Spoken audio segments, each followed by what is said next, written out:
It's hard to think of a recent innovation that has changed our society more profoundly than the smartphone has. A machine many times more powerful than the supercomputers that guided the moon landing shrunk to the size of a crackle bar. Suddenly, it's possible to text your college roommate in Burma or FaceTime with your grandkids in Cape Town. You can order toilet paper on Amazon while flying to Los Angeles. You can answer every question on Jeopardy correctly without learning a thing. The sum total of human knowledge resides right in your pocket. There's no longer a reason to stare out the window. Entertainment now fills the space where reflection used to be. You can play Candy Crush at red lights. You can slay foes on Fortnite while waiting in line at the DMV. Nothing is the same since we got the smartphone. We've only had it for about a decade.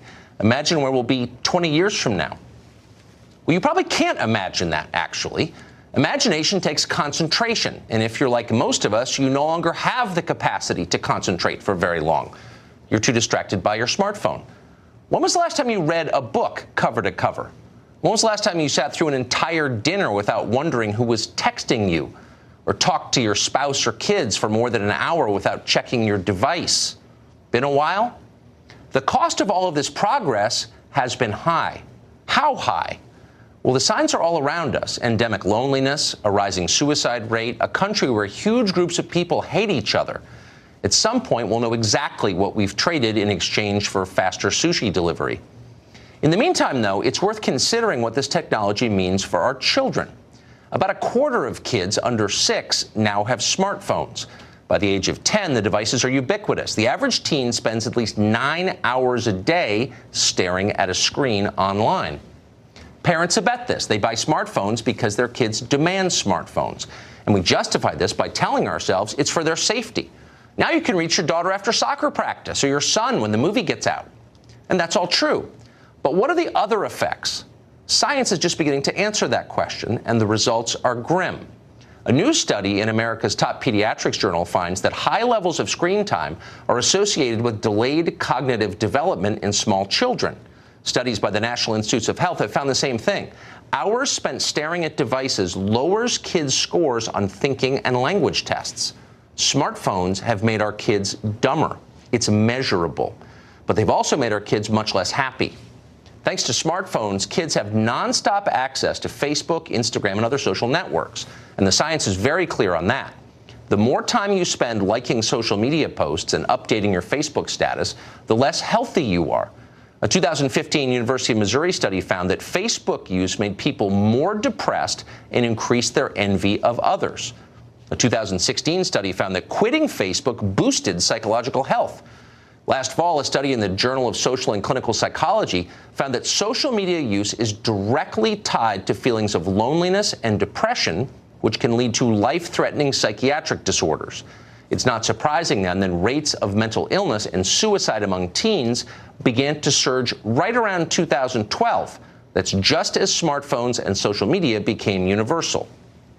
You probably didn't need a study to know all this. If you're a parent, it's obvious. Smartphone use makes your kids sadder, slower, and more isolated, and over time can kill them. That's all certainly obvious to the people who make the phones, and that's why so many executives in Silicon Valley restrict their own children's technology use. The software they make is addictive. It was engineered to be that way. As Facebook's first president once explained in a burst of candor, quote, "We need to give you a little dopamine hit every once in a while. God only knows what it's doing to our children's brains," end quote. Well, now we do know. We know enough anyway. The question is, what are we going to do about it? Most parents will do nothing, not because they don't want what's best for their kids. They do, but because in real life, it's just too difficult. Try taking an iPhone away from a 7th grader. You'll learn a lot about what addiction means. It's like trying to get a junkie into rehab. You cannot do it alone. Parents need help. And there's no reason that the Congress, which made smartphones possible in the first place, shouldn't be part of the solution. So here's an idea. Ban smartphone use for children. Pass a federal law tomorrow. Why wouldn't we do that? An addictive product that science has determined gravely harms kids? Sound familiar? Once upon a time, people actually argued against age limits for cigarette sales. It's hard to remember exactly what their arguments were. They seem so mindless and embarrassing now. Well, in case you haven't Big tech is a direct threat to the health and happiness of your children. Here's another data point. Since 2016, Facebook has been paying kids as young as 13 to install a program on their phone that, unbeknownst to them, gives Facebook access to all of their phone data. Josh Hawley is a senator. He represents the state of Missouri. We're glad to have him in Washington and on our set. Senator, great to see you. Thanks for having me. So, is this legal that Facebook has been secretly monitoring your kids? It may be legal, but it's certainly a breach of trust, Tucker. And I mean, I have to say that the more evidence we get about Facebook, I mean, every time you turn around, you see them doing something else creepy. Yes. And whether that's lying to Congress, you were just talking about that a second ago. Mark Zuckerberg said not long ago to Congress that every piece of data that a user has on Facebook belongs to him or her. Well, we know that's just not true. We know they've been selling user data without users' consent, and now they've been, paying teenagers, 13-year-olds, to spy on them. I mean, it's unbelievable. Will there come a time, do you think, where the Congress decides to push back? In a substantial way against these companies. I hope so, and I think that time is here. I mean, it's time to do it. I mean, number one, we need to know if Facebook, I think, is violating their consent decree from 2011. Let's remember they were investigated by the Federal Trade Commission for all sorts of privacy violations. Looks to me like they're in violation of that decree, so they should be getting investigated and having that decree enforced. But we may need additional legal protections for children especially. So the FDA is threatening right now to shut down Juul, which is an e-cigarette maker, on the grounds that e-cigarette use might be harmful to kids. There's no actual evidence that it is, but it seems like it would be. We have a lot of evidence that using smartphones hurts kids in a measurable way.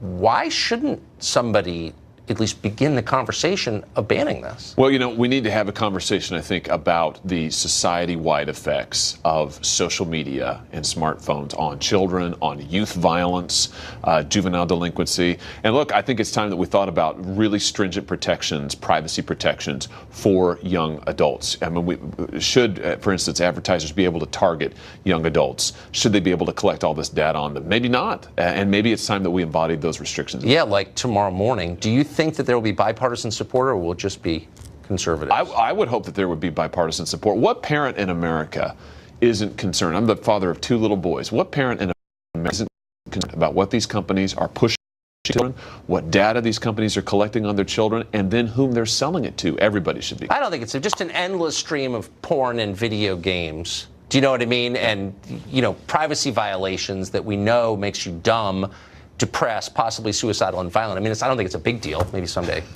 You know what I mean? Yeah. That's unbelievable. Senator, thank you very much. Thank you. Great to see you.